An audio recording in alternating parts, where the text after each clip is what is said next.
Let's wait for a couple of minutes and then we'll start. Okay, sir. Let me put a message in the Google chat for this to be.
Okay, can everyone see the screen? Doesn't show that. Yes, sir. Okay, good.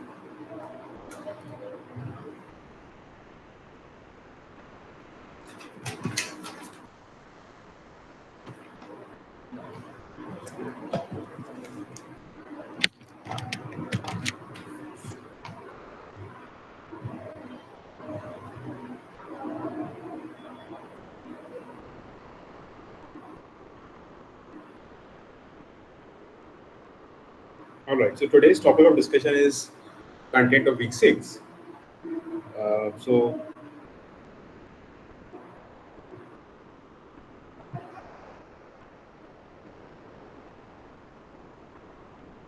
So in today's discussion, we will talk about matrix algebra.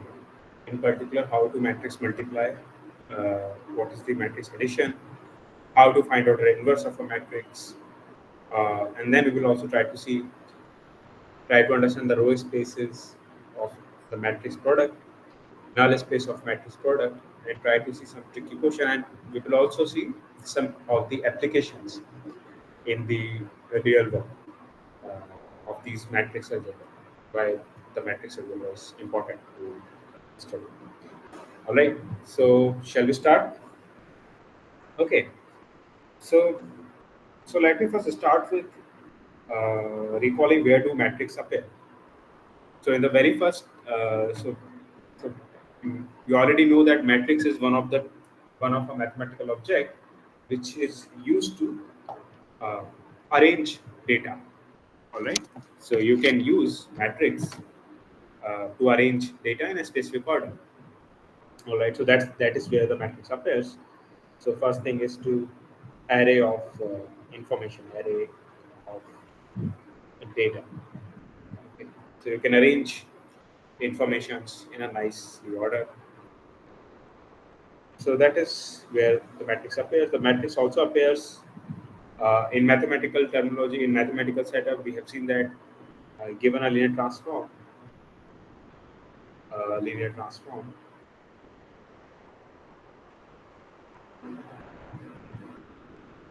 we can represent a given linear transform, let's say P from some Fn to Fn uh, by by a matrix of order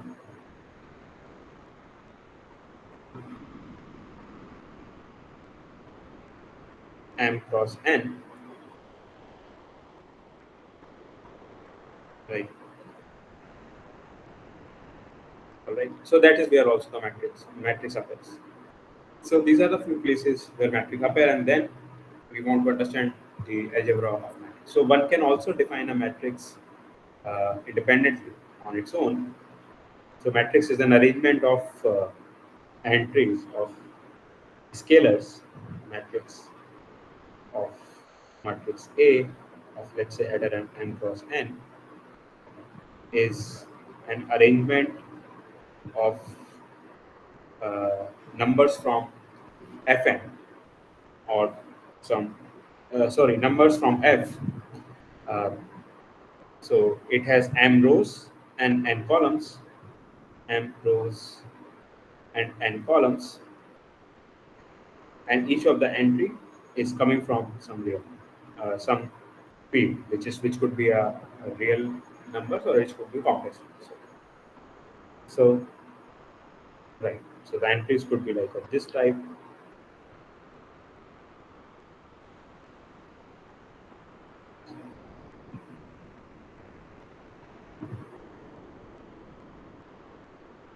Okay, this could be a various type of entries. So this is an example of matrix. Okay, now uh, now how do we? So we already know, we guys are already familiar with, but in terms of how do we add two matrices? Okay. So let's say you can we can think of a matrix associated with a linear transformation. So this matrix is also an algebraic object. What do I mean by algebraic object? That you can perform addition, you can perform multiplication on that, like you do in the case of real numbers. Okay, you can add two real numbers, you will get another real number. You can multiply two real numbers, you will get another real number. Similarly, you can also do the same thing with matrix also. For example, let's say you have a matrix 3, 4, 5, minus 1, 2, minus 1. This is of order 3 cross 2. You can add another 3 cross 2 order matrix.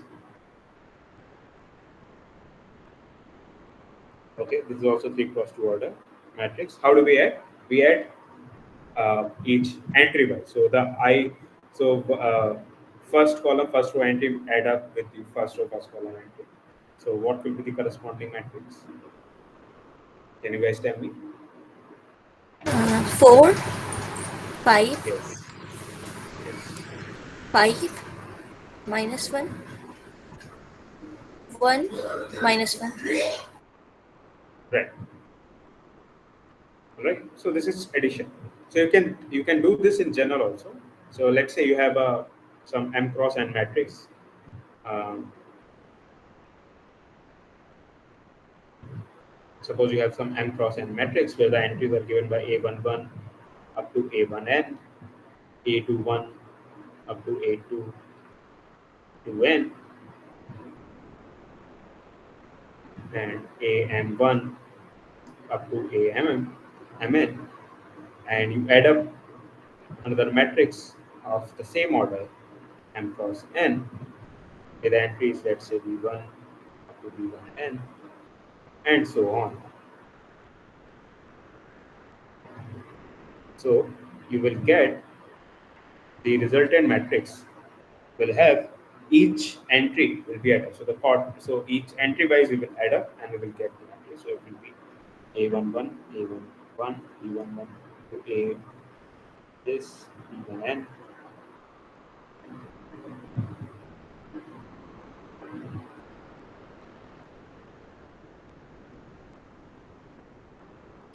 All right. Now I want to ask you a question. Can we add? What is the addition of these two matrices? So let's say A is this matrix, B is this matrix, and the question is, what is this addition?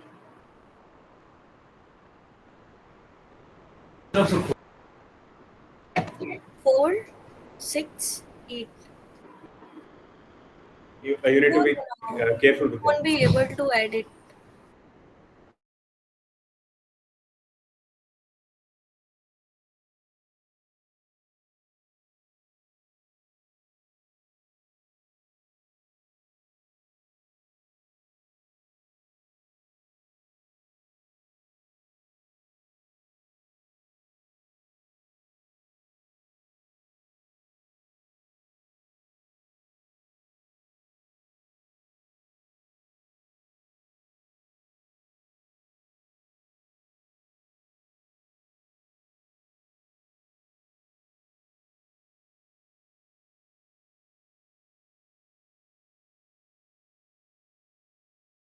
Yeah, I got disconnected. Sorry for that. Yeah. Sir, we won't be able to add it Oh, can because you guys see the screen now? yes, sir. We cannot add it. Yes, we cannot add. That is correct. Because the order is not matching. You can add two matrices with the same order. Okay. So the B transpose, if I do the B transpose, it will become B transpose is 1 cross 3 matrix, and and A was 3 cross 1. So it becomes 1 cross 3. You cannot add them. Okay. So this is not defined. Not defined.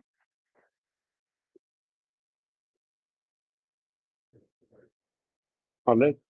So this doesn't make sense. Okay.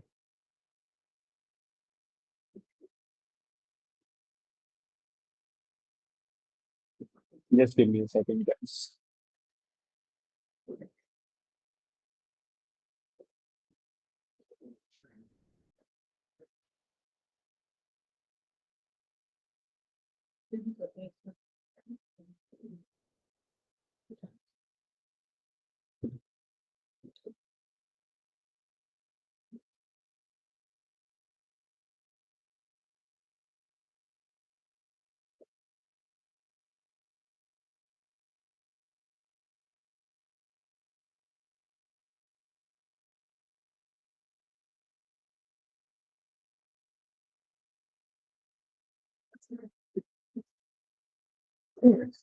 So we cannot add them. Right. Now, uh, so that is clear. Now let's say, so this is also equivalent to uh, thinking that suppose these matrices correspond to some linear transformation. So you are adding those to linear transformation. Okay, so it correspond to, so for example, let me take another example and to make this much more clear. Suppose you have a linear transformation T1 from R2 to R3 defined as T1 xy equal to x plus y, 2x plus y, and y. All right. So if you look at the, so what's the corresponding matrix? So the corresponding matrix with respect to canonical basis. So I always need to mention what basis. So I'm working with. So what is the matrix representation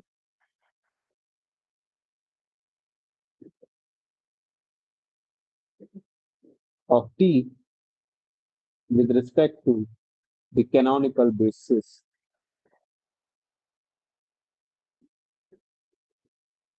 for domain and codomain? Can you tell me? Can you guys tell me? Sir, column 1 it is 1 2 0, and column 2 it is 1 1 1. Right. All right. So this is the corresponding matrix representation. So let me write down another one. Let me here T2. Let's say a map from R3 to R4. Okay. So this X Y Z of T2 is equal to, let's say, X10, X20. Sorry, X0, Y0. So what is, so A1 was that? Let me write B1 First here. column would be What one is the zero zero. 100? Second column And would be 010. 0 uh, 0 how many Zero 1 zero. entries? 0. Yeah, how many entries will be there in the first column? Will there be three 4 entries or entries, more sir. entries? 4 Yes, entry. yes. What about the second column? It is Zero 0 one 0 zero. 1 0. What about the third column? 0 0 0 0 Zero. 0 0. Good, right? It is 4 cross 3 matrix. It is was 3 cross 2 matrix.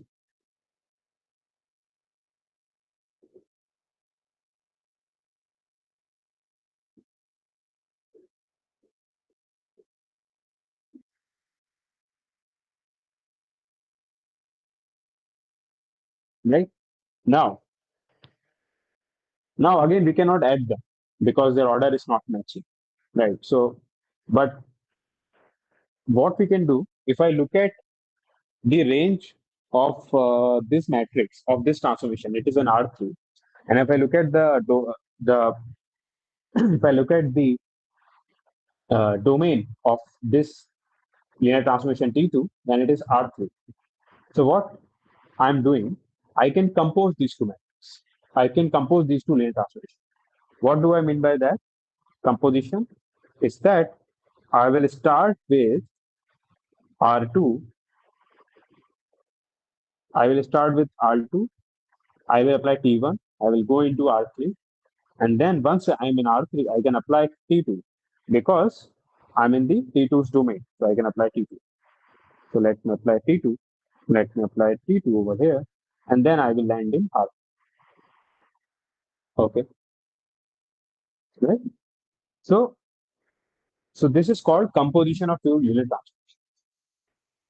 So this composition only makes sense when your first composition, so this matrix, first transformation,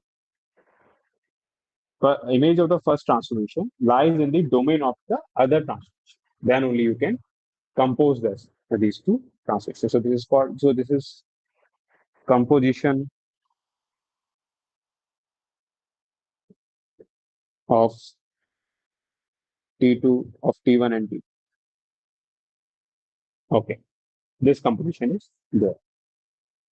Now, so this composition also defines a linear map. Okay, you can check that. So I'm leaving this as an exercise for you because you know what is a linear map. Check T1. Now, how do I write this composition? I write composition T2 composed with T1. So I will write T2 first and then I will write T1. Okay, you will get to know why I do that. Check T2 composed T1 is a linear map. Okay, in this particular case, first prove that in particular case, and then you can generate your proof. Okay, now can anyone tell me uh, how will this, what will be the image of xy? Because this T2 composed T1 takes a vector in x1, takes a vector in R2, and it gives you a vector in R4. So how will the image is going to look like? So the idea here is that first we apply T1 over this vector T, over this vector from R2. Then we will get a vector in R2. So let's do that. So first we apply T1. That's why T1 is on the, T1 comes later in the notation. Okay, because we apply T1 first on the vector. And then you need to make sure that you parenthesize them well. Okay, so T1 applies to xy. It will give you what? Uh, This vector, yes, sir. right? So it is x plus y, 2x plus y, and y. Right. Now, this vector is in R3. Okay. And now you can apply T2. Because in order to apply T2, you need to have vectors in R. So now you can apply T2. So let's apply T2 then. What will you get? X plus y 0 Yes. and 2x plus y 0. Right.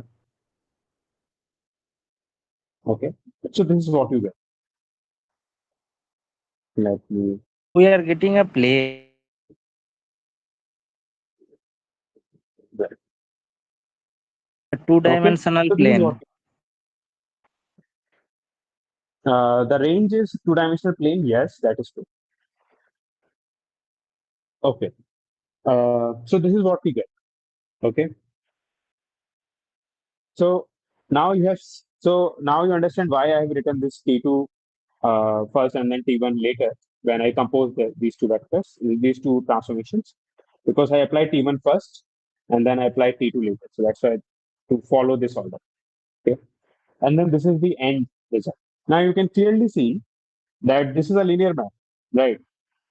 If you take it, so it defines a map from R2 to R4. So it defines a map from independently, if you see this. So this is nothing but a map from R2 R4, which takes xy, let's say some t, and it maps to x plus 5, 0, 2x plus 5, 0. So you can clearly see that this is a linear map, right? And this is nothing but the composition. So T2. So this is, so composition of two linear map is again a linear. So let me write that down. So in general also, so suppose T, suppose T is a map from V to Fn to Fm, and S is a map from Fm to Fr, then there are linear maps, then S composed with T, which will be a map from Fn to Fr, is a linear map. Okay. All right. So in generality, this also holds true. Okay. Now let's see uh, what happens to the matrix presentation. Okay. So we saw that there is a matrix presentation for T1, which was this A1. There was a matrix presentation for T2, which was this A2. Now, what happens to the matrix presentation? Do we have any relation between the matrix presentation of T2 composed T1 with these two matrices? Okay, let's see. So let me first write down the matrix presentation for T2 composed T1. Okay, so what is the matrix? So let me write it down as A correspond to this composition. So what is the matrix presentation? Can you guys tell me? What would be the order? It is 4 cross 2. So Yes, what sir. will be first? With respect to a standard basis, with respect to the basis that I have already chosen for R2 and for R4. Okay, I've already chosen a basis for R2 and R4 in R2 for in this case and R4 in this case. So I will work with those bases. And with respect to that, what can I say? And those bases are the standard bases. So let me not worry about them. So now, yeah. So with respect to standard basis, what will be the presentation? First column Yeah. would Now you be guys can. Hmm. 1, 2, 0, 0. Sorry, 1, 0, 2, 0. Okay. And the second column, 1, 0, 1, 0. right? Right. So this is your 4 cross 2 matrix that you get matrix presentation. Now my question is, do we have any relation between this matrix and the matrix that you obtained previously? Okay. So the answer is yes, we do have a relation, and that relation comes from the matrix multiplication. Okay. So let's see. So what I'm saying is that A2 T1 is nothing but A2. What was A2 before? 4 cross 3. Okay. And order of A1 was 3 cross 3, right? 3 cross 3. So if I multiply these two matrices in this order, then I will get this this matrix. So, but the question is, how do we multiply to it? Right. So this is my claim that this should be happen. And why this order? Because the T2 is on the left and T1 is on the right. So T2 matrix must be on the left and the T1 matrix must be on the right. Okay, intuitively they should be aligned. All these things should be aligned. Okay. Yeah. So now let's see the multiplication. So let me copy these two matrices from here, and then let me write it from here. Let's slide that down.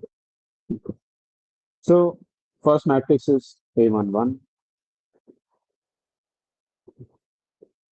This is my first matrix. This is my second matrix. All right. So now let's multiply. So how do I multiply now? Row column. Yes.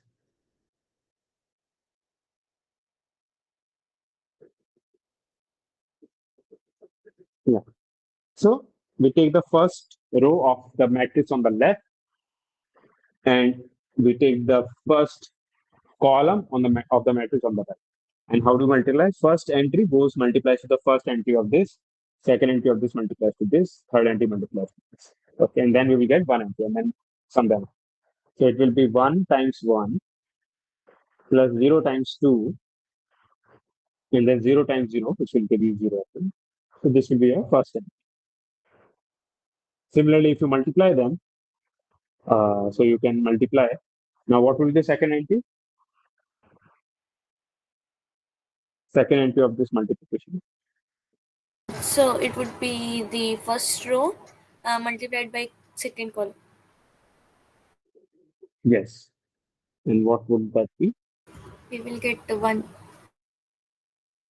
The Now, second row multiplies with the first column, gives you 0 because it has 0 entries all. And if you multiply 0 with anything, you will get 0. And then you add up 0, you get 0 back. So this is 0.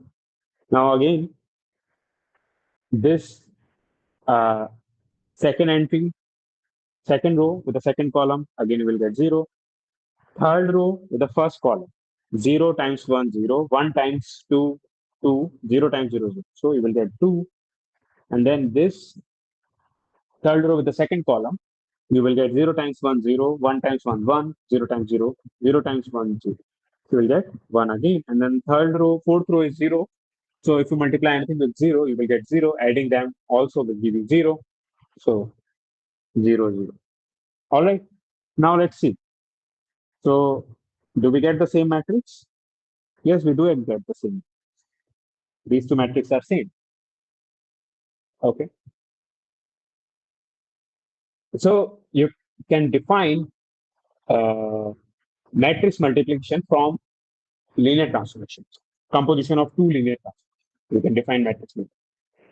Okay, and the answer will be same. So in other words, you can also obtain the matrix representing the composition of two linear transformations by taking the multiplications of the uh, matrix to the representation of the linear transformations.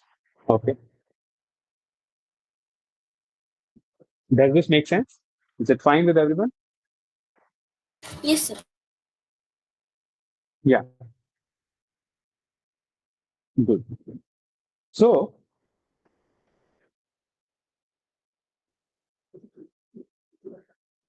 in generality also, again, you can define matrix multiplication, uh, right? So,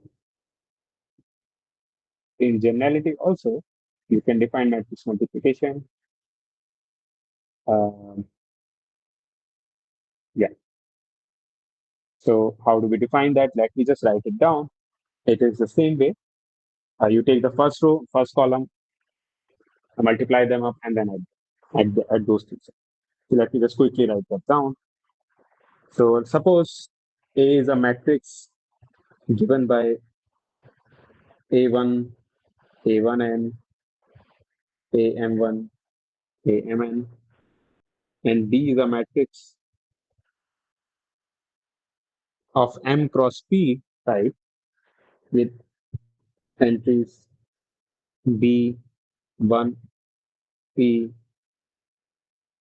B11, B1P, Bn1, Bnp.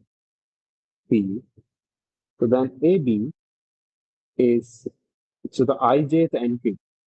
So let me write it. Ijth entry of this is nothing but the ith row of A, ith row of A multiplied with jth column. Okay. So in other words, you will have something of this type. A, so let me write down the ith row. Ith row will look like AI 1 up to AI n. And what would be the jth column? B, Bj 1 up to Bjp. Hmm, sorry. Um, yeah, jth column I said, right? So it would be 1j up to nj. Right. Okay. So their multiplication, how is that going to look like? It will be just AI 1B AIK BKJ, where K varies from 1 to. Okay, this will be the ijth entry, and then you can have the whole matrix form. Okay, so for this we define ijth entry. All right. So this is the definition.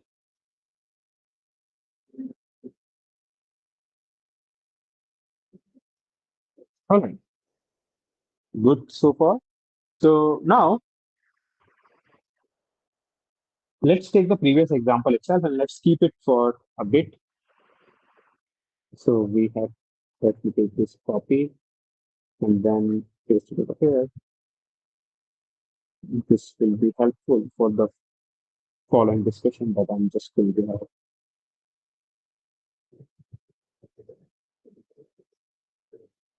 All right.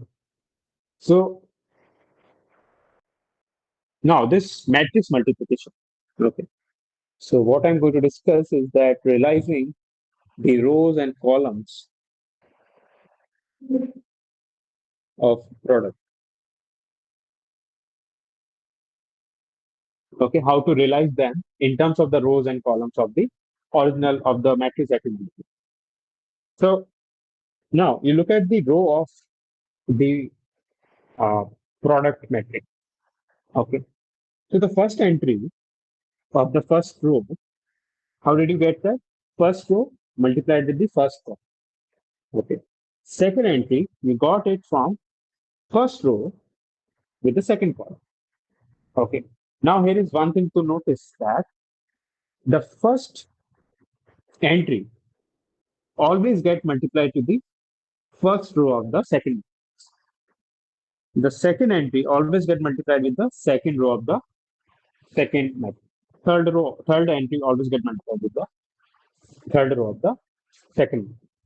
Okay. So what I'm saying is that 1 times 1 comma 1 plus 0 times 2 comma 1 plus 0 times 0 comma 1 was is equal to 1 comma. Okay.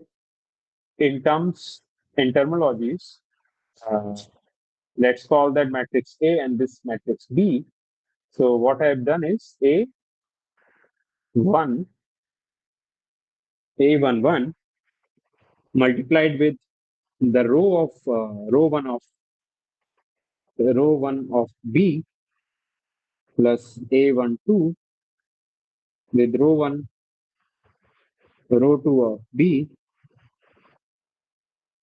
plus with row 3 of B, okay, is equal to the first row of AB. Okay, you just need to observe.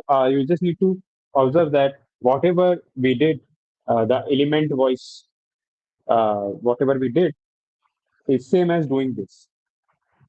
Do you see that? Do you guys see that happening? Right. Yes. So same you can do for each row of the product matrix. For the second row, you can notice that the second row we obtain by multiplying each entry with the row and then adding them up. Okay. Similarly for the third row and the fourth. So this you can do for all rows. So this is what does it say? So it says that the row space of AB is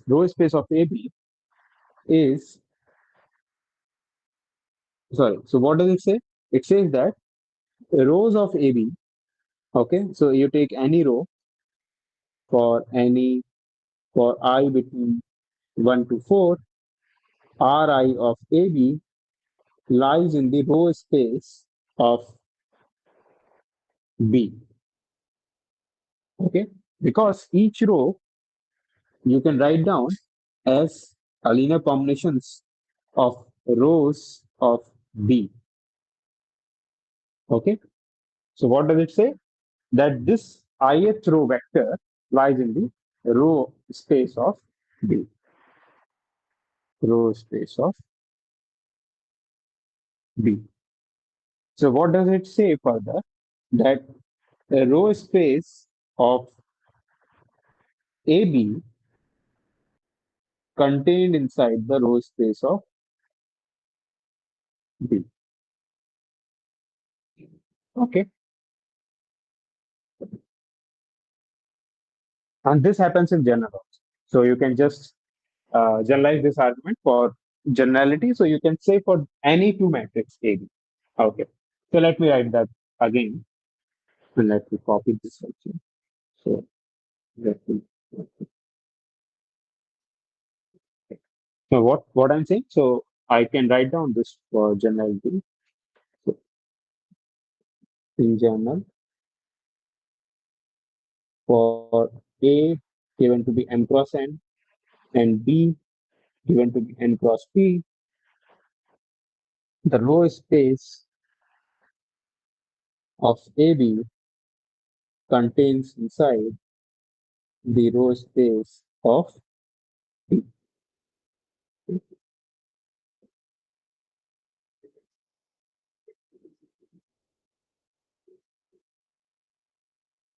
All right.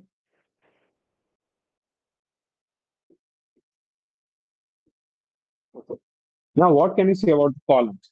So for that also, let me take the same example and work out the details for column as well. Now let's observe that what happens to the columns. So look at the first column of the matrix. Now, how do you get this first entry? Multiplying this row with this column. How do you get the second entry of the column? Multiplying this row with the same column, right? How do you get the third entry? Sorry, did I say something wrong? How do you get this entry? You multiply second row with the first column, right? Yeah. Okay. How do you get the third entry? Multiplying the third row with the first column. Fourth entry, multiplying the fourth row with the first column. Okay. But here you can notice that while doing so what you are doing is you are multiplying each row with the first column to obtain the each entry. But this entry, this first entry always get multiplied with the first column of A. Similarly, the second entry always get multiplied with the second entry of A, second column of A. The third entry always get multiplied with the third entry of A. So, in other words, what I'm saying is the first row is getting multiplied. So, what I can say directly is that 1 times the first column 1000 plus 2 times the second column and the 0 times the third column must give me the first column of the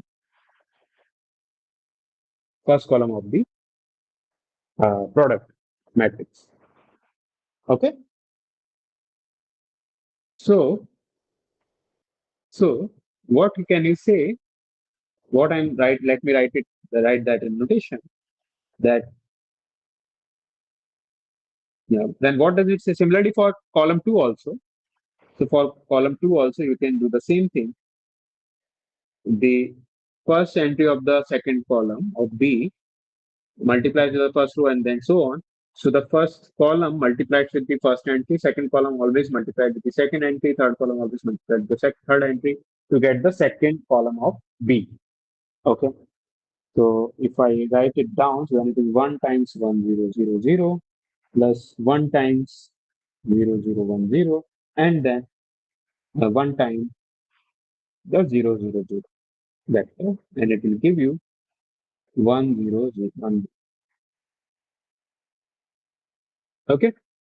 So what can I say? I can conclude that each of the column, columns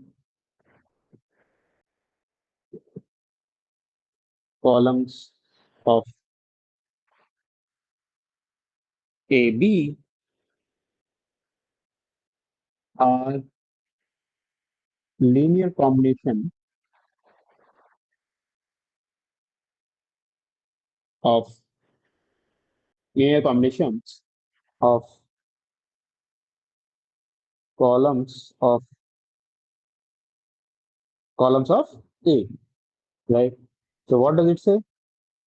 It says that the column space of AB is contained inside the column space of A. Okay, and this happens to in general.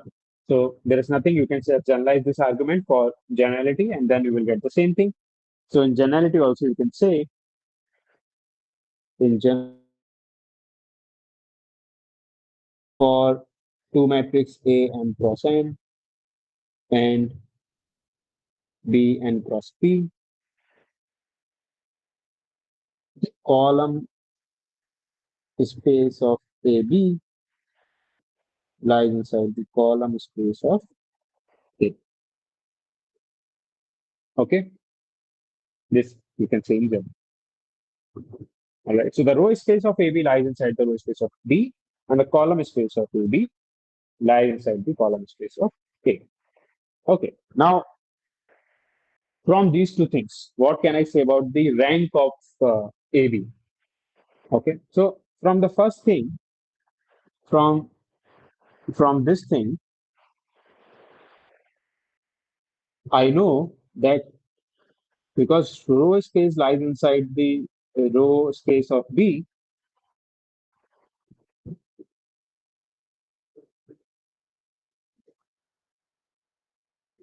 so because row space of AB lies inside the row space of B, this implies that it's just not lies inside, it is a subspace in B. Okay. So whatever the dimension of this row space of AB, that has to be smaller than or equal to the dimension of row space of B. Okay. This implies that dimension of row space of AB must be smaller than the dimension of row space of B. Now, what is the dimension of row space of AB? It is nothing but nothing but range of AB. Sorry, it is nothing but rank of AB. So this rank of AB must be smaller than or equal to rank of B. Okay. Now because column space is yeah. Because column space is what? Column space is subspace of column space of A. This implies again the dimension of column space uh, of AB must be smaller than the dimension of column space of A, which implies that rank of AB must be smaller than the rank of B. Okay, sorry, rank of A. Okay, now from these two conditions, what we can say that rank of AB, now rank of AB must be is nothing but the minimum of rank of A rank of.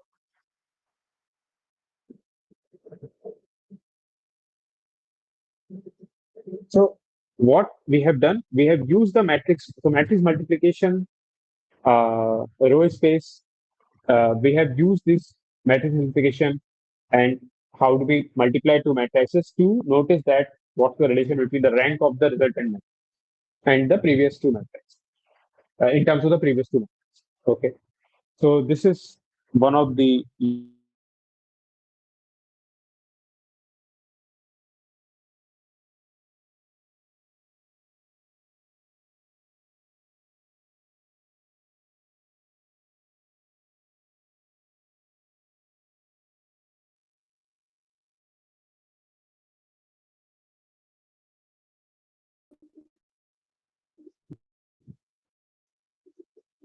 right. All right. So now let's move ahead and let's talk about null space also. Let's look at the what happens to null space of AB. Okay. So what is the null space of AB?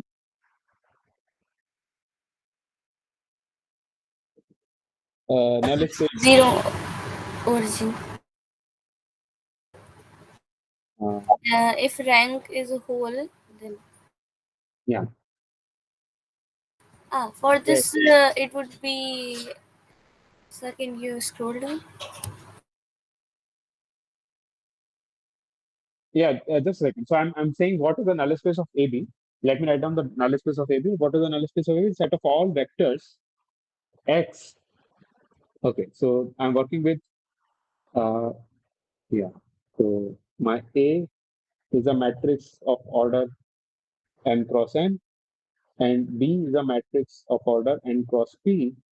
So the null space of AB will be set of all vectors in which space? What should I write? It?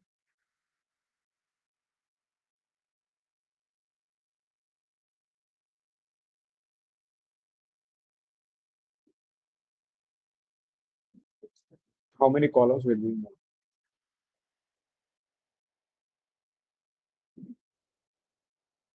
So they both are of different order.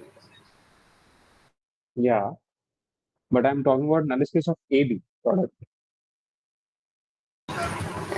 Yes, P. So what? Yes, it will be P. Okay, set of all vectors in FP such that ABX is equal to 0, 0 vector. All right, in FN. Sorry, in FM. Yeah. Okay. So this is what the null space of this is. Now suppose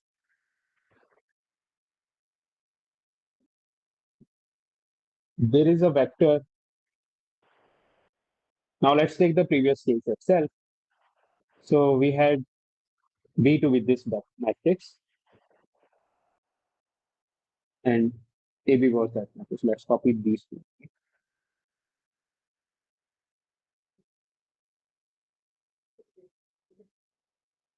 So this was my B and this is my AB. Okay. This is my AB, this is my B. Now, what is the null space of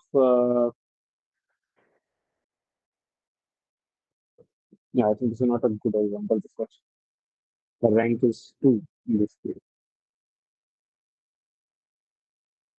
Yeah. Okay, anyway. What is the null space of B? You can apply, you can perform the row reduce uh, row extend form.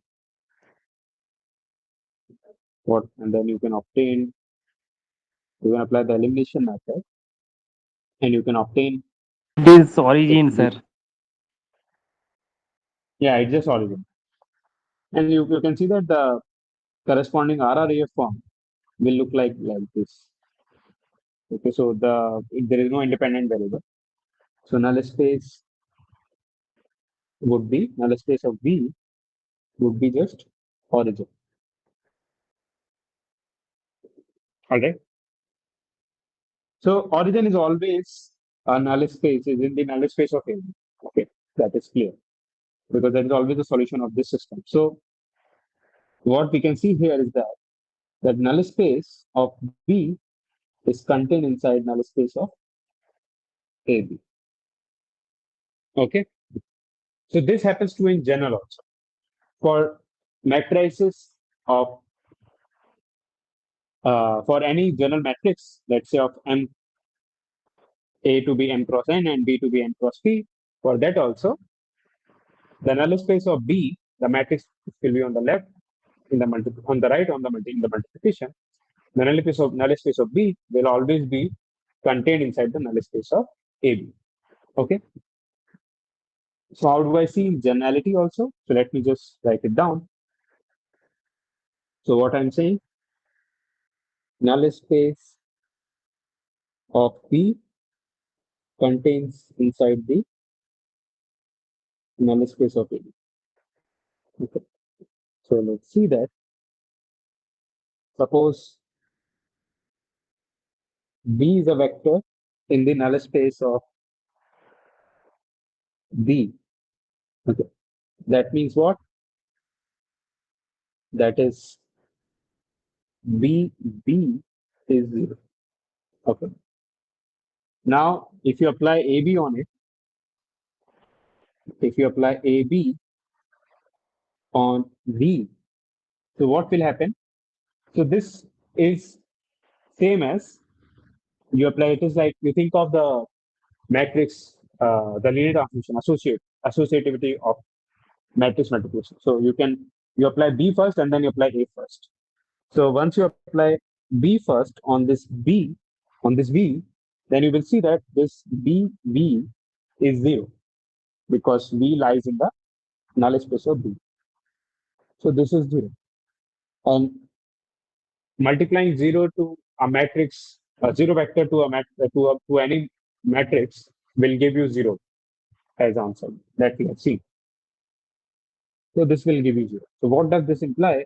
This implies that B also lies in the null space of AB.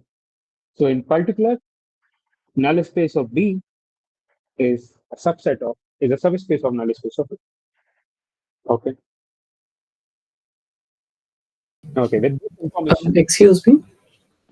yeah, If we are looking at this and V, let us say, does not lie in the null space of B, then BV yeah, will give us some non-zero vector.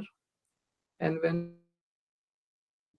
we have that non-zero vector, if that non-zero BV still lies in the null space of A, we'll still end up getting a 0. So we will say that non-zero BV vector yes. is in the null space of AB. Because it is going to Okay. 0 after the A operation. But all the BVs Right. which are automatically 0 will definitely end up only on the single origin point of the null space of AB. So we are saying that the null Yes. space of AB is actually bigger. It can have more things, Yes. but all the BVs are Yes. making one single point on it, which is the origin. Is Yes. that picture okay? Yes. Okay. Yeah. Yeah. Yeah. That is exactly the correct. All right. So now uh, let me ask you a few questions. Let me mention a few questions. So let's take question number one.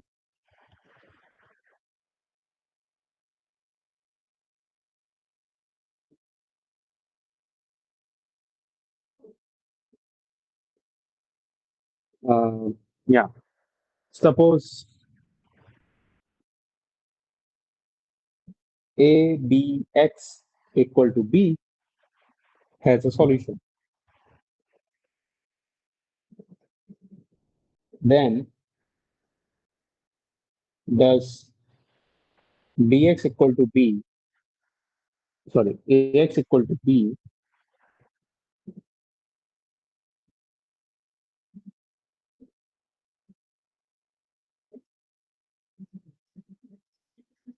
has a solution?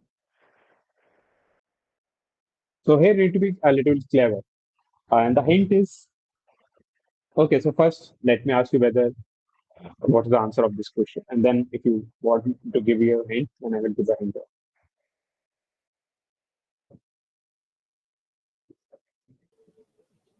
So B has to be a product of the B has to be produced by a linear combination of the columns of AB.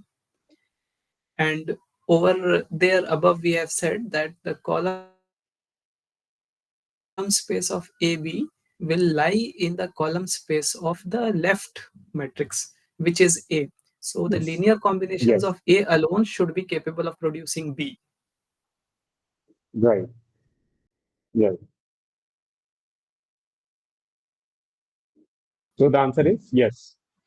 Is that okay? Yes. Yeah, that's exactly correct.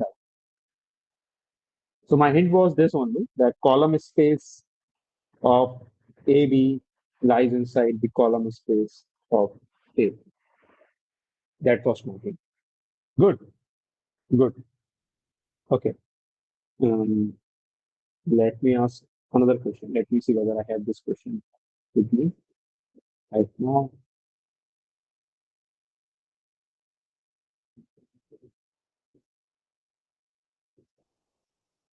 Yeah.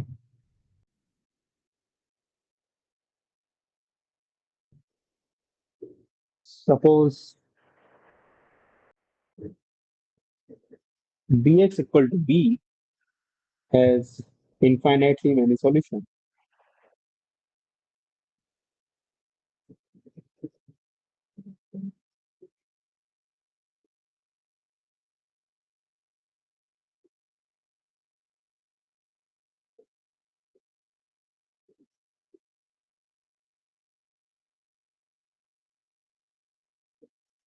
Then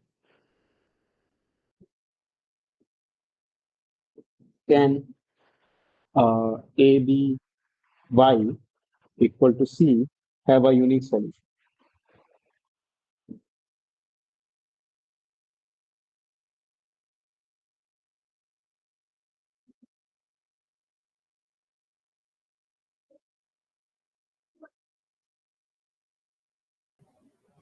I think here B x equal to B having infinitely many solutions means B matrix has a certain non-zero null space.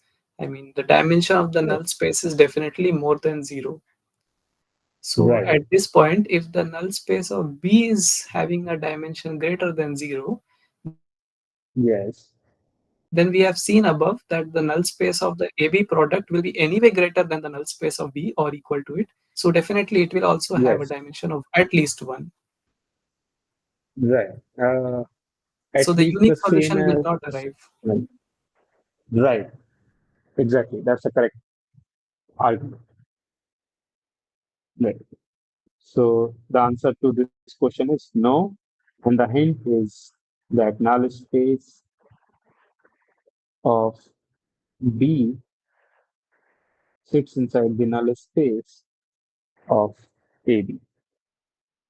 Okay. So if null space of B has dimension greater than one, greater than or equal to one, then null space also has to have dimension greater than or equal to one, uh, which implies that it cannot have a unique solution because in order to have a unique solution, it needs to have determinant to be non-zero, which means nullity should be zero. That means the dimension of nullity should be zero. Yes, that is what it means. So null space cannot have dimension.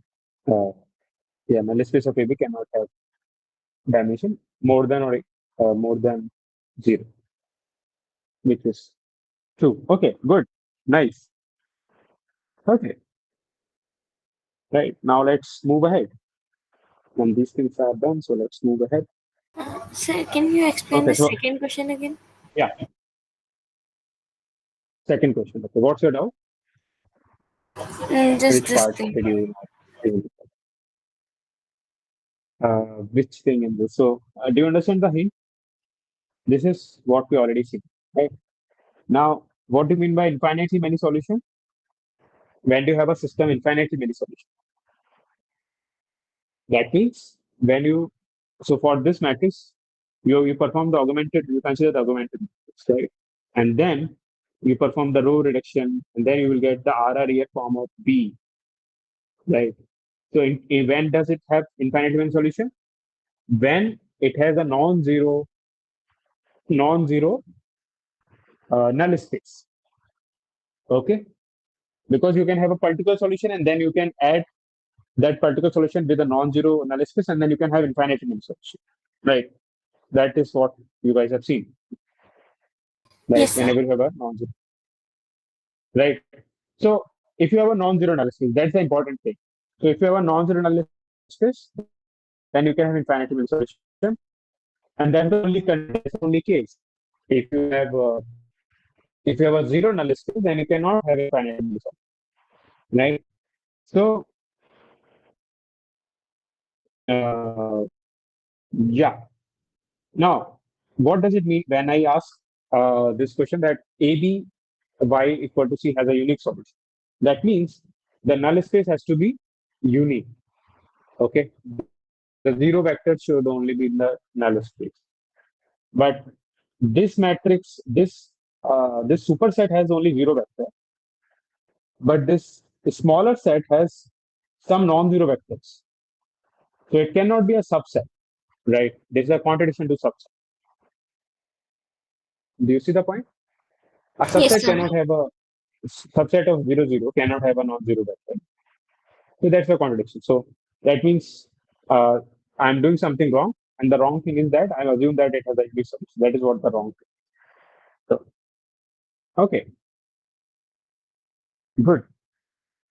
Now let's talk about some special type of matrix. Okay, look, because before going into the special type of matrix, let me also point out one more thing, that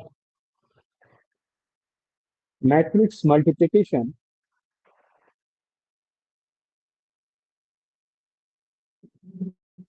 are associative in nature, associative, but not commutative. Commutative. What do I mean by that? So associativity means that suppose you have three matrix. Let me take some three matrix of 2 cross 2 order, which will be simpler for me.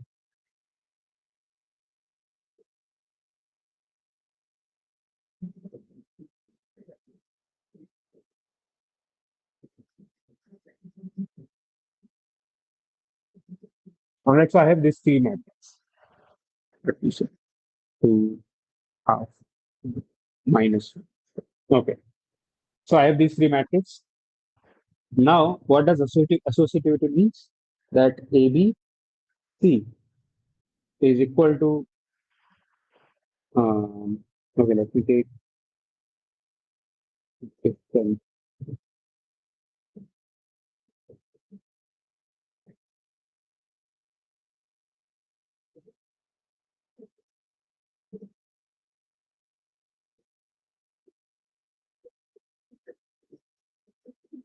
Right. Okay.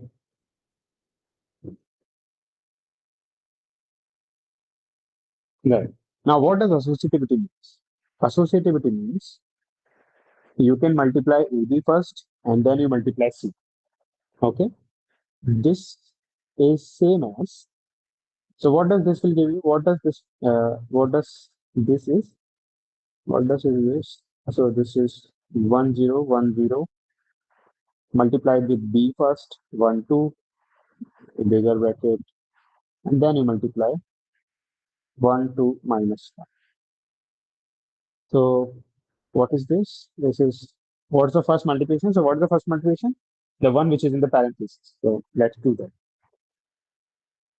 What will I get? One.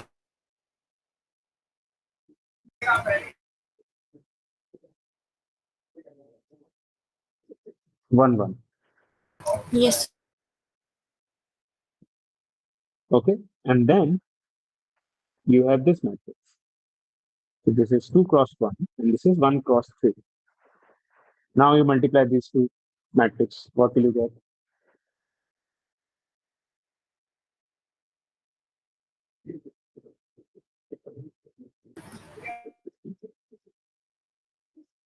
Right? Yes. So now what do you see here? That we have multiplied AB first and then we multiplied C later. Now let's do a different order. Let's multiply BC first and then multiply A. So we multiply BC first and then we will multiply A. So 1, 2 multiplied with 1, 2 minus 1 first. And then we multiply this matrix 1, 0, 1, 0.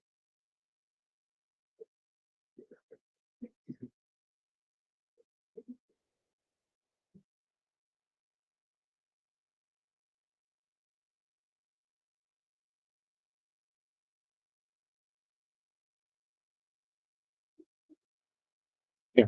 So the rows will be the multiple of the rows are multiple of rows of B. So this times this. So this 1 times this row and then 0 times second row. So you will get the first row remain as it is and this.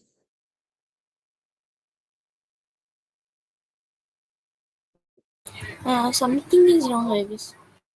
No, no. Yeah. Right? First row with this multiply, second row with this multiplied give you the first row.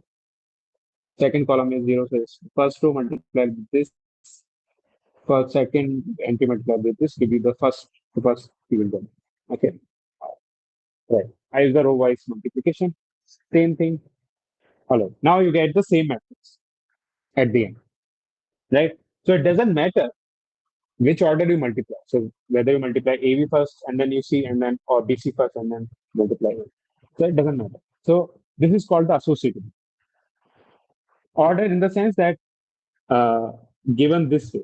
So this is the way. Whether you solve first bracket AB or you solve first bracket BC, it doesn't matter. That is what I mean. Not the order that you cannot interchange them. Not that. So what we have realized is that ABC is same as ABC. So this is what associativity means.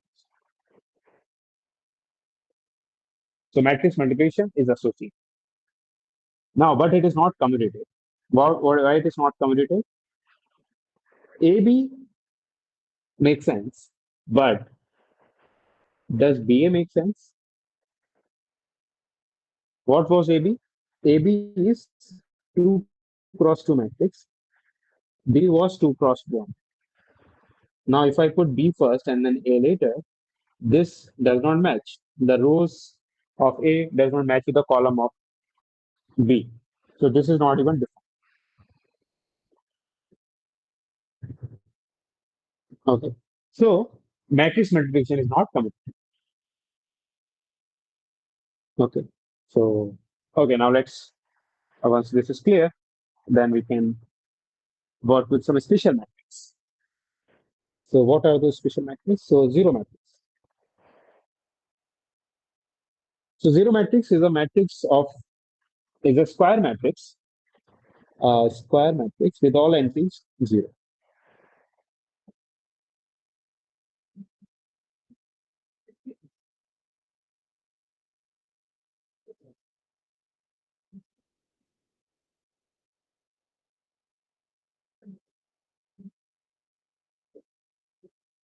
Okay. Identity matrix.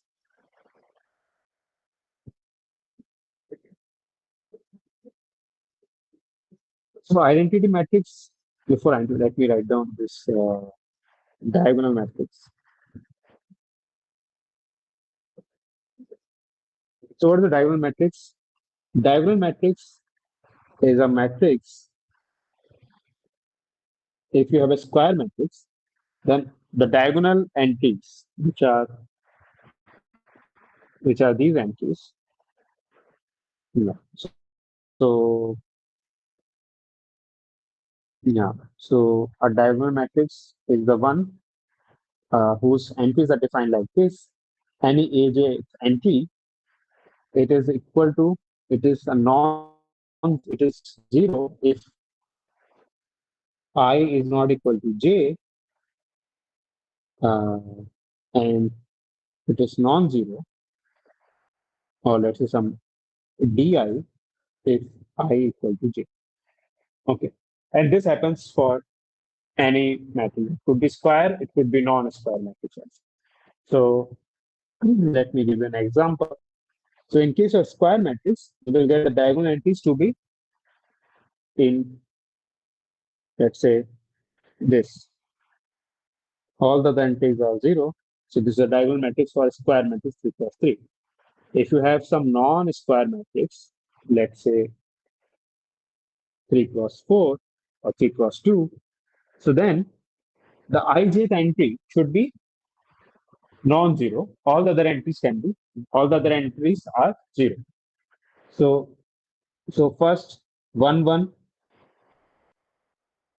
a11 is non-zero, a12 is 0, a13 is 0, sorry, a21, a23, a31, a12, a22, a32. Okay. So except these two entries, all other entries are 0. So let me do what? Let me 0, 0, 0, 0. This is also diagonal matrix. In case you have 2 cross 4, then what is the diagonal matrix? A11, A22. These are the only two entries which can be non-zero. All other entries are going to be 0. So this is a diagonal matrix for 2 pairs. Similarly, you can have the similar generalization in any matrix. So uh, M cross N matrix is called diagonal if the ij entries. Okay. All right. Now let's talk about one special diagonal matrix, identity matrix. So a square matrix n cross n, a square diagonal matrix with all diagonal entries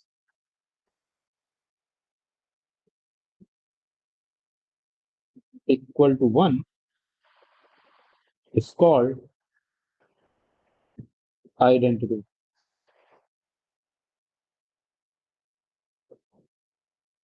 Okay. So what is an example of that?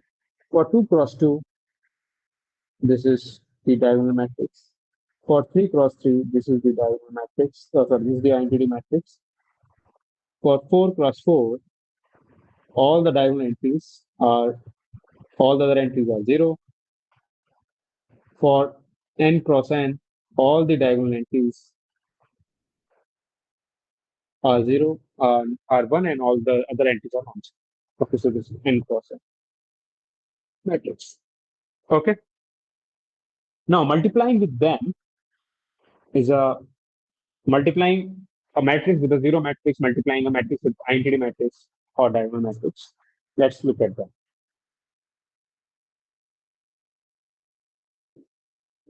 Okay. So clearly, if you multiply something with a 0 matrix, you will get a 0. If you multiply something with identity matrix, you get the same matrix back. Okay. So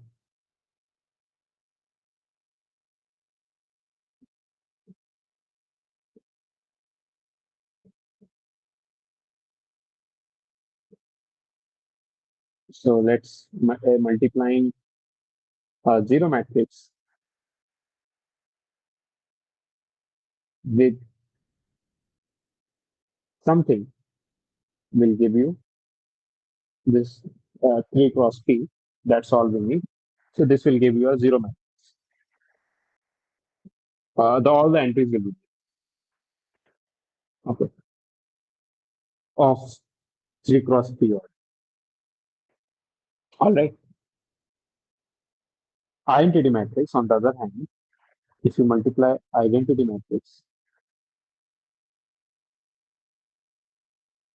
with anything, let's say this is some 3 cross 2 matrix, 3, 2, 1, 4, 5, 1.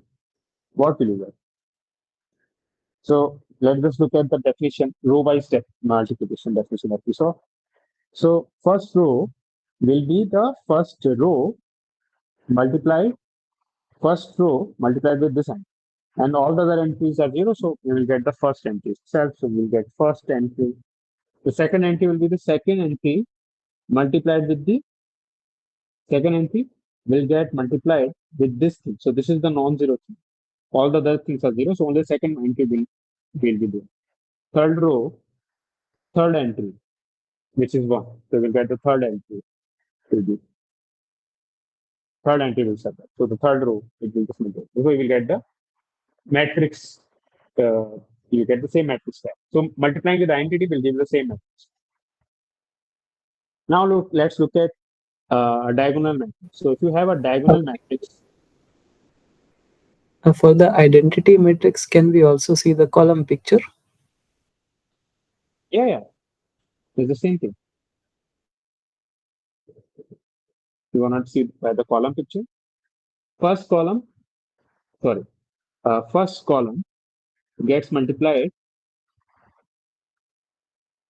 Yeah, yeah. So the first column is first column. You have to get first column of this multiplied with 3, right? Second column multiplied with 1. Third column multiplied with 5, and then you will get the first column, right? So you can see either way. It's going to be the same. All definitions are equal, so it doesn't matter. There's this reformulation of one definition. Okay, so now let's what happened when you multiply with a uh, diagonal matrix. Suppose you have this diagonal matrix, which is of order 3 cross 2, 2 cross 3. So let's say multiply with this matrix which you have on the top. So what happens to the column? Now let's look at the columns. Look at the row. So the first row get multiplied with this d1 and all the other rows will be 0. So it is d1 times row r1 of b. Let's call that matrix b, r1b. First row. Second row will be d2 times r1 of b. Right. Third row will be 0 because there is no diagonal entry. So third row will be just 0. Oh, sorry, there won't be any third. Sorry, what I mean to say. So this is going to be 2 cross 2. So there will be no third. Similarly, if you multiply your diagonal matrix from the other end, so let's say 3, 2, 1, 4, 5, 1, multiply from here, from the left, from the right instead of left, so we will get what? Now let's see. So column, let's see the column wise. So this D1 gets multiplied with the first column. D2 gets multiplied with the second column. Right? Those will be the columns. So it is first column is D1 times, so D1 times the column of, let's say this is B, first column of B, D2 times the second column. Okay. And this can be generalized in general also. So when you have a diagonal matrix multiplied with any matrix from the right, then the rows from if you multiply with if you multiply with from the left, then you get the multiple of diagonal entry times the multiple of row, and then if you multiply from the left, then you get the diagonal times multiple the column. Okay, like this way. You can generalize this in general. So I'm not writing down the general expression. You guys can figure that out by yourself. Okay. So okay. So now let's see where does these where does these matrix occur? Okay, naturally. So there are three Excuse applications me. given in this. Yeah. So it seems like when the matrix on the left has a lot of zeros, then we can take help of Mm, the row picture, as in we can just multiply the yeah, yeah, yeah, corresponding spots with the relevant rows. And when the matrix with a exactly. lot of zeros is on the right, then we take help of the column picture and do the same Yeah, to the matrix on the left. right. Yeah, whichever is convenient, whichever is easier to compute at that one. Yes. From this examples in particular, it looks like what we just said. Right. Hmm. By the way, just for precision, the Okay, row so there are picture three you have applications written up that are there, discussed in the lecture notes. Yeah. that just for precision, there is one little issue there with the row picture. Should be D2 RB2. Yeah. What's the issue? Should be D2 RB of 2. Oh, right, right. Oh, right. Yeah. Thanks. Yeah, should be D2R. Yes. The second, yeah, second row multiplies this. Yeah. Okay, please continue. You All were right. saying Thanks. something. Yeah. Thanks. So yeah, there are three applications that are mentioned in your lecture notes. So what are those applications? Where does these uh, matrices appears naturally? So one of them is the communication, where you transmit signal. So there is one transmitter which transmits the signal, and then there is a receiver antenna. And then suppose there are n transmitters. Okay, let me draw a schematic diagram for that for you guys. Suppose this is your transmitter, and then there are some m many uh, antennas over here which transmit the signal. Okay, and then there are there is a receiver, all right, which receives your signal, and many receiver antennas are there. So in between, you can form a matrix of m cross n type. And what does this, what information does it keep? It keeps uh, that whatever information the ith antenna from the transit end sends, how much part of that has been received by the jth antenna on the at the receiving end. Okay. So in other words, so this is I explain in terms of layman, but uh, in particular, HJI is the gain. So let me write it down over here.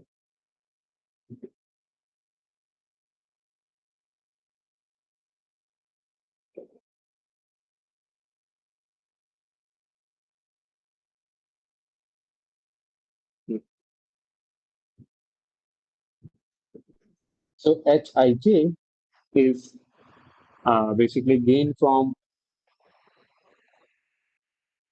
ith TX antenna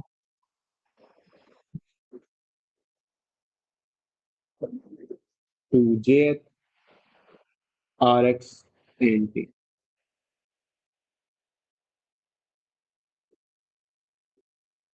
Okay. Now, uh, what do we want? We want the actual signal that has been. So we have received some signal over here, right? Uh, but we want to know what was the actual signal that was sent. So we want to recover that signal here. So in particular, what we have sent over here is a vector x from Rn.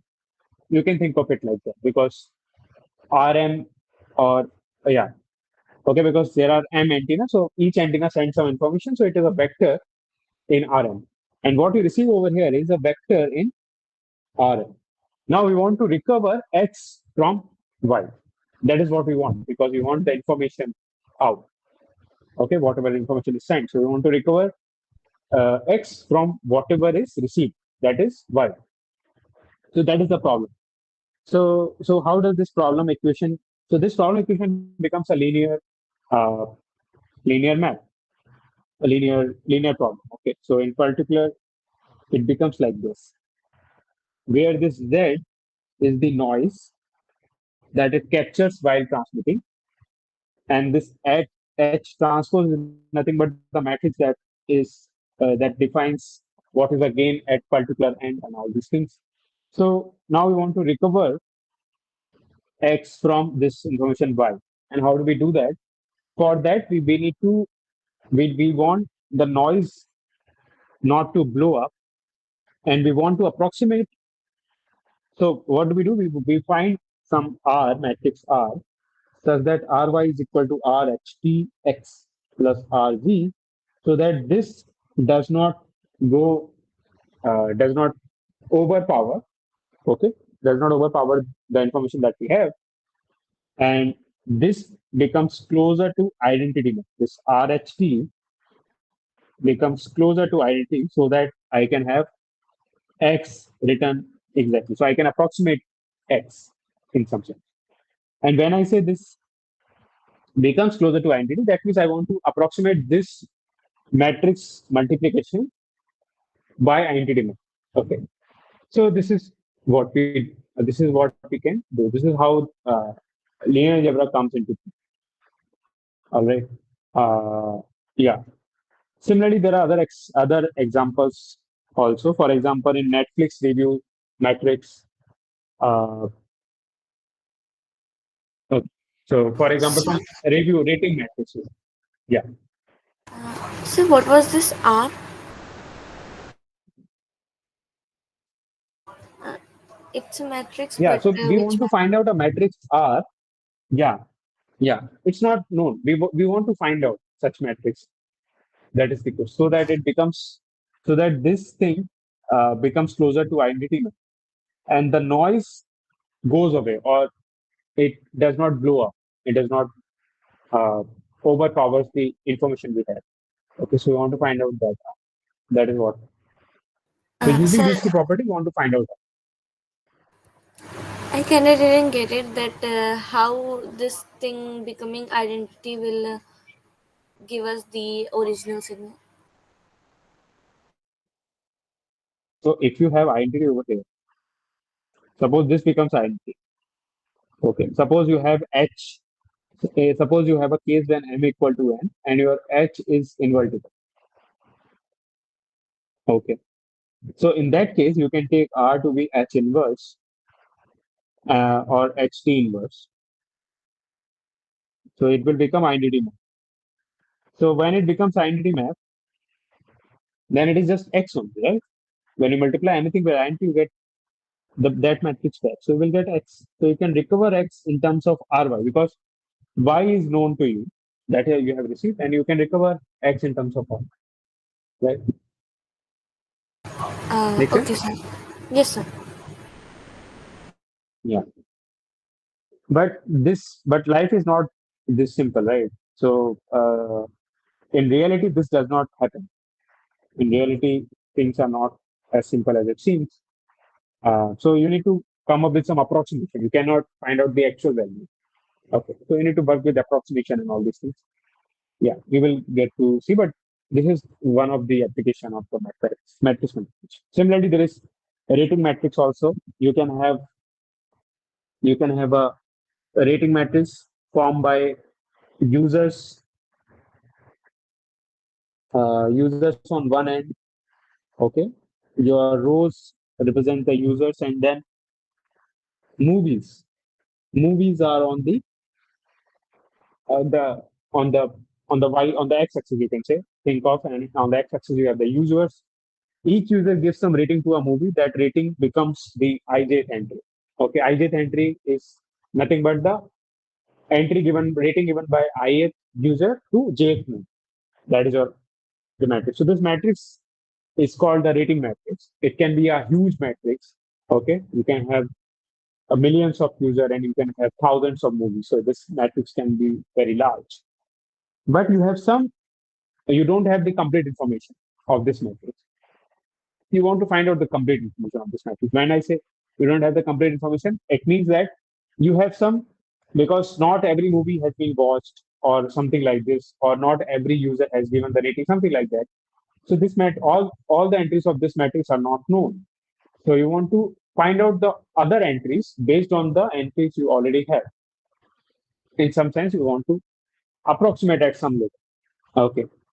So how do we find out those? How do I complete this matrix? So it's called the completion problem of a rating matrix. And in that case, what you can think of, we can think of matrix R as product of two matrices. So suppose R is a matrix of some order n cross n, then you can think of it as product of two matrices like this. And then you find out these two matrices, you uh, and then you complete the matrix. Okay. So yeah, this is another application of the matrix notation, and then you can find the other third application in the lecture note itself. Okay. All right. So yeah, so Excuse in this me. case, as you have seen that, yeah, This one is a sort of prediction problem, right? I don't know if some user has watched some movie.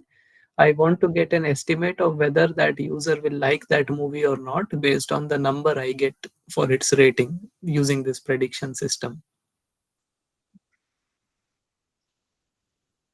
yeah, you can, yeah, that can also be. You can also think of it like that, because when you don't have the complete information, that means either no one has watched that movie or some user has not given the information of that movie, something like that. So you want to complete fill in that blank. But other users have watched that part. Some users have watched some movie. So some of the entries are missing in this. So the matrix is not complete. So yeah, in that sense, yes, whatever you're saying, that is also true, because you want to give some percentage or uh, some number, so that you will like this movie at some extent of this type or something, yeah, based on the previous. So you can also think of like that as a prediction matrix. That is also, I think that is correct realization. I think that's a correct way to put this. Yeah, thanks. Yes, So yes. I was just thinking, go ahead, Hmm. Ananya, go ahead. You go ahead. You go ahead. Okay, I was thinking that Yeah, if some anyone. user is there who has not watched a bunch of movies, then when I complete the matrix, I will get some scores for him in the movies he has not watched. And then, depending on what kind of scores I Yeah, have predicted, I will order my recommendation list to him.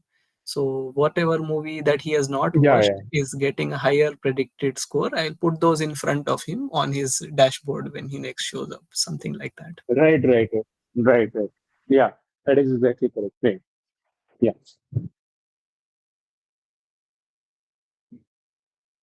So Yes, I for was going these to say the same. problems, uh, for these problems, you see that how algebra is being used, right? So you how can you complete? How can you use the information? Like how can you solve a complicated looking problem in terms of algebra? So this is one of the good. Right. All right.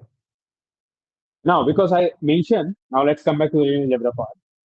Now the motivation or the application part is done. We can come back to the linear algebra part. Okay, so Right. The last application you can find it on the uh, lecture slides or in the lecture books, um,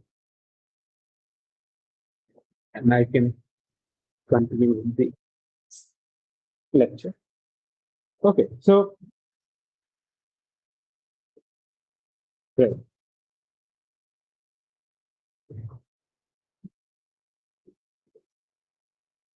Yeah. So it's a bit uh, diversion from what we are studying. Yeah. So a slide one. So what is a linear operator? So a linear operator is a linear map, okay, which whose domain and codomain are same. What do I mean by that? So suppose you have a map T from R3 to R3, okay. So suppose XYZ maps to something like X plus Y, 3X, 2Y. Okay, so this is a linear map, but from the same space to the same space. Okay. So such linear maps are called linear operators. Okay. So a linear map defined from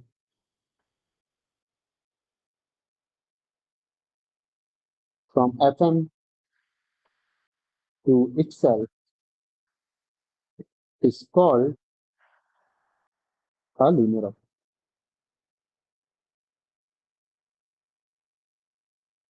Okay.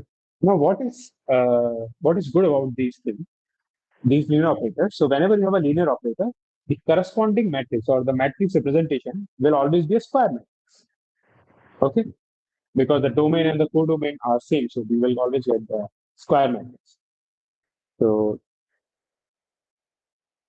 matrix representation of a linear operator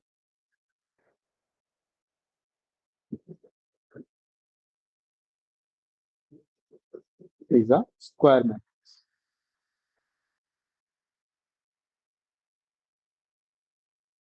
All right.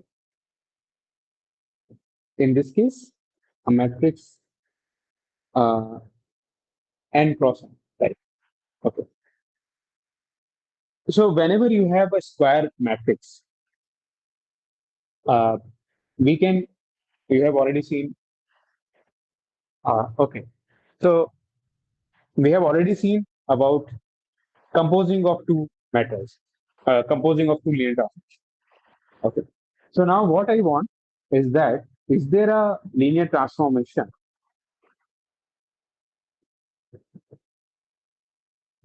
Is there a linear transformation to which if I compose this linear transformation? So what? Let me write down the question. So is there a linear transformation or a linear operator because I'm working with the same vector space? Is there a linear operator S from R3 to R3 such that if I compose it with T, I get the identity operator. Okay. What is the identity operator? That means operator which correspond to the identity matrix. Okay. So whose matrix representation is the identity matrix. So is there a matrix operator like that? Okay. So yeah. So what do I want is S x plus y. So first of all, S T compose x y z to be equal to x y z. All right. In other words, S T x y z. This will become S x plus y 3x to y Okay, and I want this to be equal to x, y, z. That is what I want.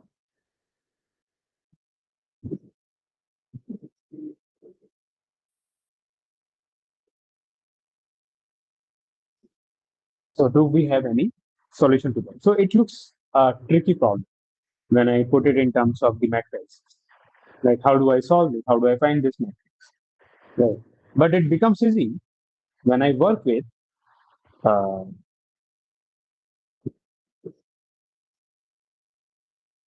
yeah, it becomes easy when I work with the matrix representation. So what is the matrix representation for T? So what is the matrix representation for T with respect to the First row will be standard? 1 1. Yeah, First row would be 1 1. Then 3 0. 1 1 1 3. First row will be 1 1. Yes, sir. 1 3 1 3 0. 0. And then the second column would be 1 uh, 1 0 2. Third column will be 0 0 0. 0 0. 0 2. All Right. Okay, we were telling first row will be 1 1. Okay. Our earlier. Yeah. So this is a matrix representation of this. Now, in terms of the matrix, we have seen that this multiplication, this composition correspond to the matrix multiplication. So, in other words, in terms of the matrix, what it becomes, this question becomes that is there a matrix, a square matrix of 3 cross 3, uh, let's say AS 3 cross 3, such that AS multiplied with AT gives you the identity matrix. Okay, let me call this to be the AT. Give you the identity matrix.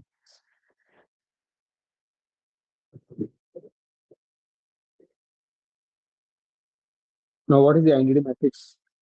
It is 1 0 0 0 0 1 0 0 1. Right? Yes, AT. Now, what is AT? Let me write AT also. Yeah. Now we okay. So let me write AT also. What was AT? AT was 1 1 0.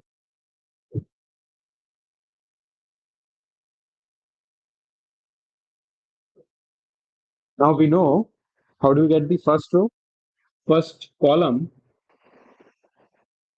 or first row. Let's say. Or let's say the first column. The first column of this is nothing but first column of AS. And okay, let me work with the rows then. So what is the first row? First row is this. The first entry, uh,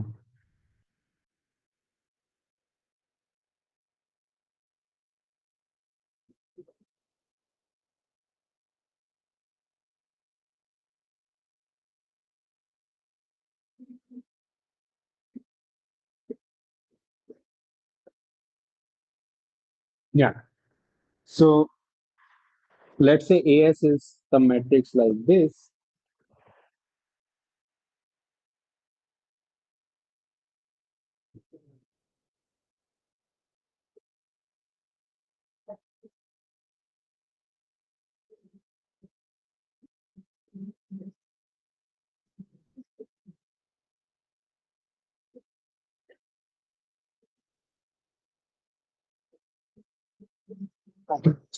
Now, what is the first row? First row is nothing but first row times A1, second row times this, third row times this. Okay. So A11 times the first row. Let me write those first row as columns. Okay. So 110, A12, A12 of 300, A13 as 020, is equal to 1, 0, 0. All right. Now, this becomes what? This becomes a system of linear equation. Right. I can think of it as A1 plus A12, 3 times A12, and then 0 times this, and then A11, 0 plus 2A13. This is equal to 1, this is equal to 0, this is equal to 0. So I will get some system of equation, right? So it is like, so finding A11, A12, A13 is like solving a system of equation, right? So, and similarly, A21, A22, A23 again becomes a solving system of equation, and A1, A31, A32, A33 also becomes a solving system of equation. And how do I solve such system of equation? We perform the augmented matrix. Okay. So what we do is that now if I look at the corresponding matrix, if I look at the corresponding matrix, that is the corresponding matrix is nothing but the transpose of this. Okay. So the corresponding matrix is nothing but transpose of this matrix. And what is the augmented extended column? Extended column is nothing but the first row of the identity matrix. Okay. So this is what I get. Similarly, again, I will have the same columns, the same rows, but these entry will change, and the column on the right hand side will change. Right. So what I can do, I can club all these problems together, and I can form a matrix like this, where I will keep this matrix as it is, the matrix given, and I can write down the identity matrix on the left hand side. And how do I solve the system of equation? I perform row operations, okay, until I get some until I get the RREF form on the matrix on the left hand side. Okay, so that is what I will do. And if the matrix here, if the matrix here has determinant, if the matrix here has determinant non-zero, okay, or has rank equal to 3, that means full rank matrix, then in that case, I will get identity matrix over here, and I will get some matrix over here, which will be the solution space, yeah? Which is the solution space. So what I will get, so after performing it into the RREF form of the left hand side matrix, I will get this. I will get the A inverse over here, and I will get the RREF form. And this RREF form will be the identity matrix. Okay. If this RREF form is the identity matrix, then I will get the A inverse. If it is not the identity matrix, then I cannot find out the inverse of this. Okay. Right. So, this is how I can find out the inverse of a matrix. So now let me formally define what Excuse me. inverse is. A matrix, yeah. While writing the augmented matrix, why didn't we do the transpose in the way that we plan to do? Yeah, you It, can do that. is it okay if we don't do the transpose, or do we? No, it is. So then what will happen is that, uh, yeah, it's okay. So if you don't do the transpose, then you need to, whatever matrix you obtain on the left hand, you need to take the transpose of that. Okay. So, um, or you can just work with the same matrix, because let me tell you, let me write down the definition, and then let me tell you whatever I did, why is that correct. So let me so let me formally define what is a determinant for matrix, and then sorry, not to formally define what inverse is. So a matrix, a square matrix A is invertible if determinant of A is non-zero. Okay, it's non-zero. So in case of, uh, or in other words, this is more appropriate definition. Let me not use the determinant definition. It's called invertible. If there exists a matrix A, if there exists a matrix B, n cross n, such that BA is equal to the identity matrix and AB is also equal to that. Okay, we denote such a matrix, such a matrix B is unique to A and is called inverse of A. Okay. Moreover, we denote, we usually denote B by A inverse. Okay. So this is just a notation. It is not some. It does not have some meaning other than just being inverse. So yeah. So it is unique and it is invertible. So if this thing happens to be true. So what I have written over on the top here is that I have multiplied from the left.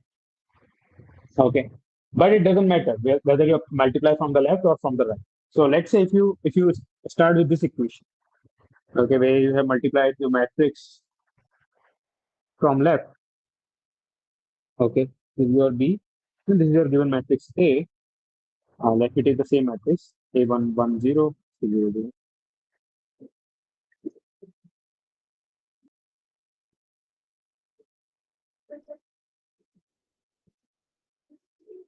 Okay. So if you can equal to the identity matrix,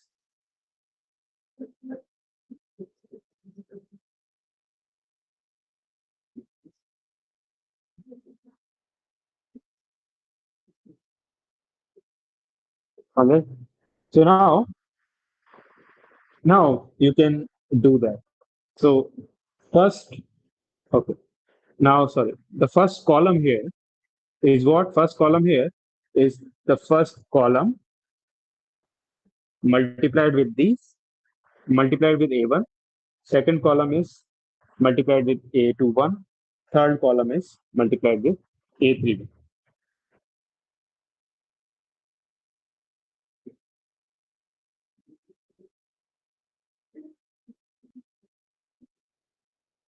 Or you can also do this. The first row is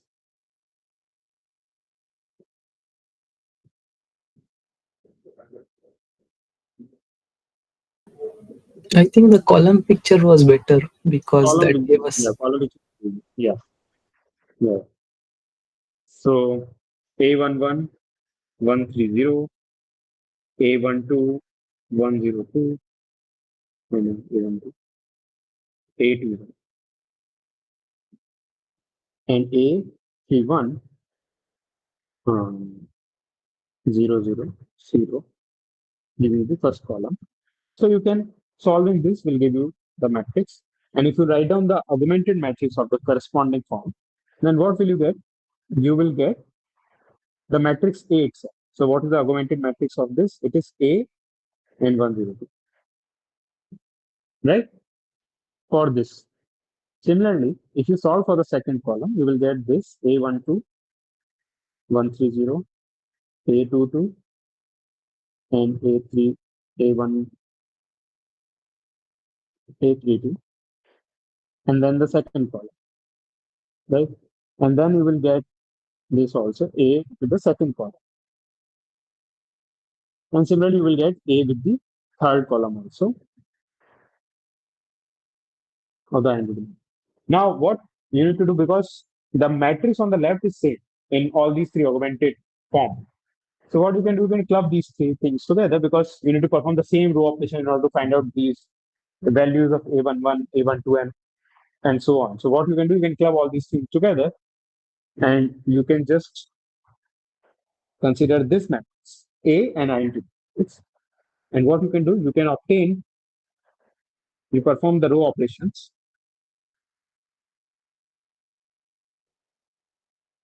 and you can obtain the RREF form of A, and whatever will be on the left will be called the inverse if this RREF form is identity.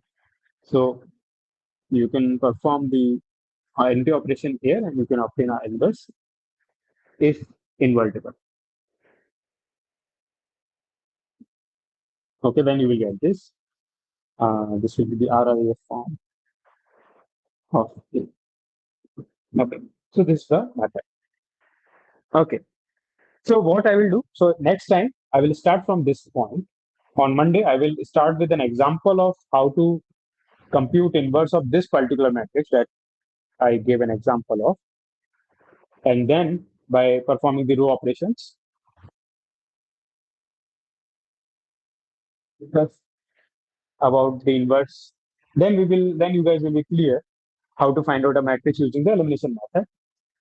Uh, and then we will talk about the powers of matrices and then the determinants of a matrix. How can you use determinant also? Okay.